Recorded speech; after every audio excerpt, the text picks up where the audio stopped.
Hi everyone! Welcome to FYI Design. I'm Jeremy Rabe. Now today we're going to focus on crown molding. Now crown molding is so awesome because it adds character and charm to every room in your house and it adds value. People love crown molding.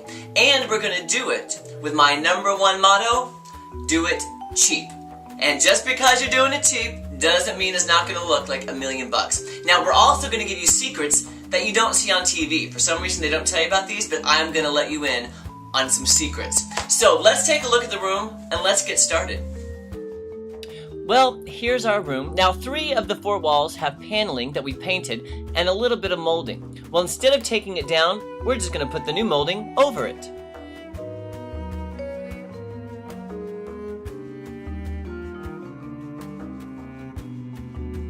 Now here are the tools you're going to need for this project. You'll need an end cap, a tape measure, a tube of caulk, a gallon of paint, some finishing nails, a drill, a paintbrush, and a jigsaw. You'll also need a hammer, a caulking gun, a clamp, a nail setter, and of course your molding. Plus an electric saw and a braided nail gun. Okay, I'm going to tell you a secret that I have learned about crown molding that makes it so easy to do. This is your trick. This is a corner piece. This goes in the wall and the crown molding comes from each side.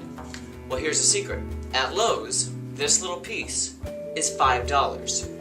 Or you can get this corner piece that goes for the corners for $8. Here's the secret. You take this piece and you cut it in 3s and you get 3 of these for $8. Or you could get 3 of these by themselves for $15. Best thing about corner pieces is it makes the cutting of the crown molding so easy. You'll have no problem cutting straight angles. A lot of the problems with crown molding is cutting the miter cuts. Get these pieces, get one that has you can cut into 3s, save you so much time and money. It'll be totally worth it. So let's get cracking. I'm going to teach you how to cut this. We're going to cut it and we're going to prime it, paint it, and I'll show you how to install it. Alright, well I'm going to measure the box. It comes out to 5.5. So I'm going to take half of that, which is 2 3/4. I'm going to make a mark at the top and then a little bit further down so I can draw a straight line to make sure it's even. Then I'll connect the lines using a level or any other straight edge. Next I'll continue drawing the line with my level down to the end of the wood piece. Alright, now the saw may kick back just a little bit when you're getting started, but don't worry, that's to be expected. Just have a firm grip on the saw and continue. Press down really hard and follow your line. Easy as that.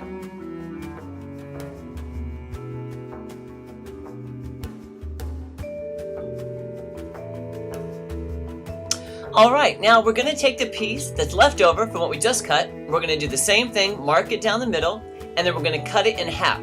And once you do that, you're going to have 3 corner pieces. It's as easy as that. Cut all the way through. Wait, let's see. Yes. Oh, how good does that look? Awesome. 3 corner pieces. Alright, you have cut your corner pieces. For this particular room, we need 3 corner pieces. And then we left this intact from what we cut. It's called an end cap.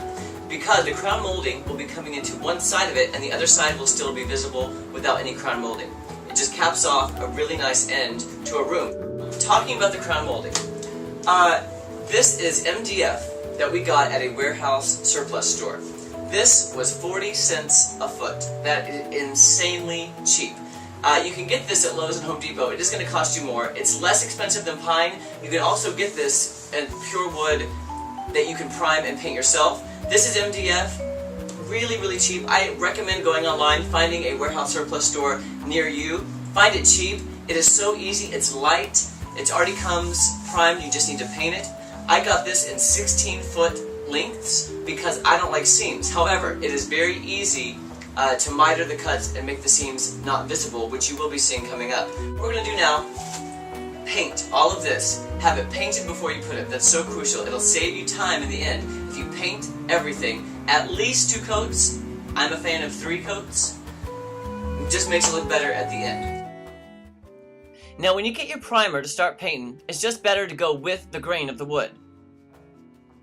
Also, when you're painting, there's a little triangle piece on the underside that you can hold on to so your hands don't get messy. Then start painting your crown molding. And remember, do at least 2 coats. Now once the paint is dry, I'm going to pre-drill holes for our finishing nails. And I don't even measure this, I just usually trust my eye. Now we cut off the corners of this end piece to fit around the existing crown molding. And all you have to do is put the finishing nails in the holes and start hammering. Okay, so you may have noticed there was a gap at the top of the end cap. So this is what you do. I want to introduce you to my very best friend. This is a decorator's best friend. It almost solves every problem. Caulk. This caulk saves the day. When you put your molding up, you're going to notice little gaps, imperfections. The ceiling may not be completely level. There's going to be little gaps that you just can't fix. I have watched design shows my entire life, and I've never once heard people talk about the miraculous, wonderful powers of caulk. I have no idea why they haven't talked about it. They never show it. This is going to save your life. Here's the key to picking caulk. This costs, I think, $138 at Lowe's. Make sure it's indoor, outdoor, paintable, and flexible, because you're going to be painting over this, so make sure it's paintable. I have made the mistake before in the past of getting non-paintable. It is horrible. It's terrible. I'll give you the best tool to use with caulk, 1 finger. That's all you need. Okay, so stay tuned. I'm going to show you how to fix the gaps in the ceiling, around the caps, around the molding with caulk. It is my best friend. I love you.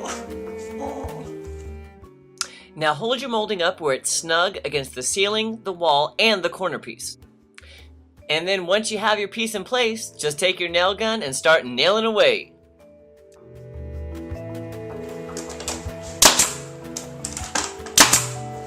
Make sure you always put a top and a bottom at the end. Really keeps it in place. Try to use as few nails as possible, and you're going to want to go back and caulk over the nail holes to make it smooth. Got our first piece up. It's downhill from now. It's looking so great already. I mean, I cannot wait to see this room complete. It's going to be so awesome. Oh, let's go. Now here's the only place in the room that the 16-foot piece wasn't long enough, so we're just going to miter a cut and add it in. You won't be able to tell.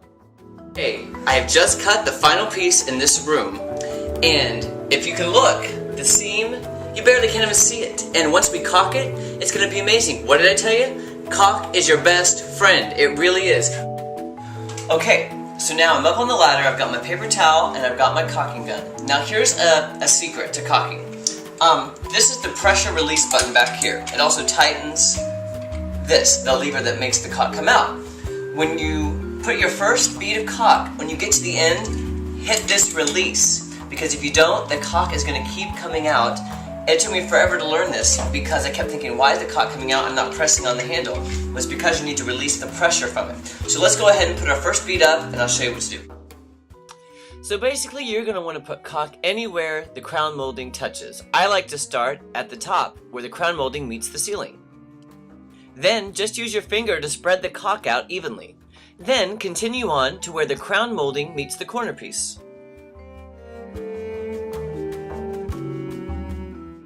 Then finally, do the bottom seam where the crown molding meets the wall.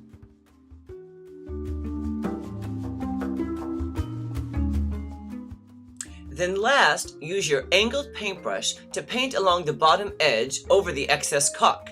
It gives it a crisp, beautiful finished look. Well, we did it. We're finally finished. This room is complete. We put it back together. The homeowner is extremely happy. It looks amazing. This is a project you can really do in a weekend. You really can. The only thing that takes time is letting the caulk dry and letting the paint dry. Everything else, a piece of cake. It looks amazing. It just really adds a lot of character and charm to your room. So I hope this has helped you. I hope it gives you inspiration to do your own room and make some improvements. I tell you, crown molding is exquisite. You're gonna love it. Let's take a look at the finished product, and believe me, you can do it.